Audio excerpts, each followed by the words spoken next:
So here's a Les Paul that you don't see every day. This is the Gibson Les Paul SL from 1998, and it is super light. But that's not what SL stands for, obviously. Right, let's have a listen and I'll tell you what again. Let's go.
Yeah, so pickup time. Can't wait to tell you about this one. Pickup time.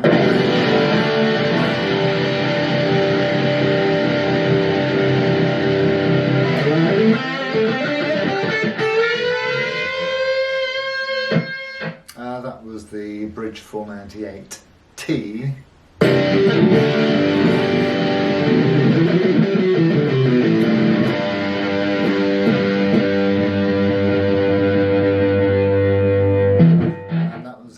Centre between the two, and now onto the 498R in the neck.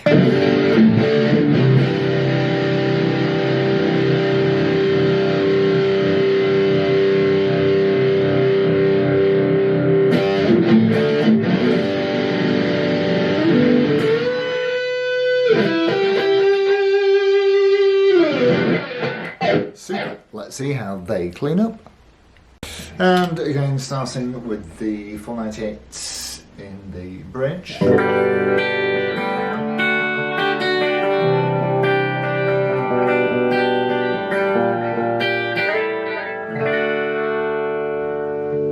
Into the centre.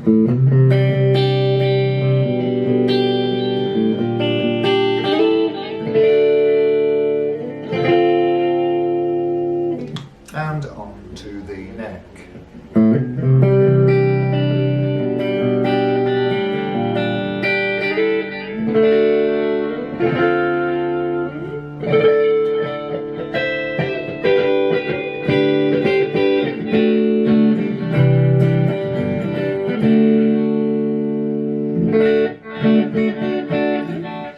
Right, so let's have a look. So the Paul SL, which I thought, with it being a bit skinny, was super light, but oh no, not Gibson, that's way too easy. Mind you, it still weighs in at 3.5 kilograms, but SL is in fact Sans Lacquer, as in, you know, the French for no lacquer. The paintwork is, I believe, a polyurethane finish that's treated with UV or some other witchcraft like that. So let's have a look from stem to stern, and this, by the way, is this is a perfect example of how to look after a guitar, because after 26 years I can't see a blemish on this. So around the headstock it does tell us that it's the Paul SL, which is the final variant of the Paul 2, which would indicate that there was a Paul 1, which there was originally in the 70s before studios came out. We had the Paul, which was just a single slab of mahogany. It didn't have that nice carved maple top like this has. And so they reintroduced it in 96, so from 96 to 98 we had the Paul 2, I did a green one a few years ago, and then the final iteration of them, as I say, was this one, the Paul SL.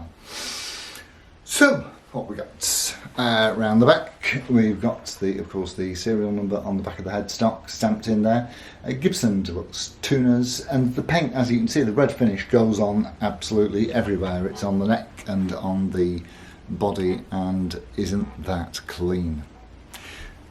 Super nice.